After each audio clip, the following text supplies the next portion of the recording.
Hi guys, welcome back to my another brand new BC blog video guys. After a long time আমি আজকে video upload দিলাম, কারণ আমার কাছে এতদিন ফোন ছিল না, তাই ভিডিও আপলোড দিতে পারিনি। এনিওয়ে গাইস, ফোন কেনার উপলক্ষে আজকে আমি আমার বান্ধবীদের ট্রিট দিতেছি, আর ওরাও আমার কাছে অনেক দিন থেকে ট্রিট চাইতেছে। ভাবলাম এবার দিয়েই দিই, আবার একটা ব্লগও বানাই। সো আমরা যাচ্ছি চা বাবুতে, যেটা নারায়ণগঞ্জে অনেক ফেমাস। যা সময় আমরা প্রায় 40 মিনিটের জ্যামে আটকা পড়ি। যেখানে যাইতে আমার বাসা থেকে লাগে 15 মিনিটের মতো, সেখানে আমরা 40 মিনিট জ্যামেই থাকি। আর ওরা এই গরম প্লাস জ্যামের মধ্যে টিকটক বানাইতেছে। সো আমরা ফাইনালি এসে পড়লাম আমাদের গন্তব্যস্থানে, আই মিন চাওয়াওতে। আর আমার অনেক শাই ফিল হইতেছিল, কারণ আমি অনেকদিন পর ভিডিও বানাইতেছি, আর আমি ওদের সাথে কখনো ভিডিও বানাই নাই।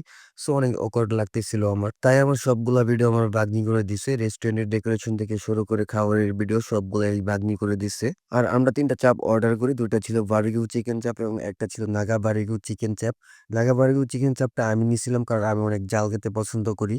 আর সাথে ছিল মুজি এবং লুচি। সো ভাগ্নি আমাকে বলতেছে খাবারের রিভিউ দিতে, বাট আমি কখনো খাবার রিভিউ দেই নাই।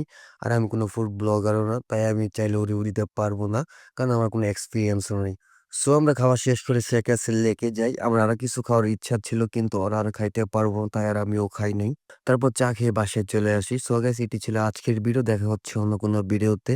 আর গাইস, এখন থেকে ইনশাল্লাহ নিয়মিত ভিডিও দেওয়ার ট্রাই করবো। And thanks for watching.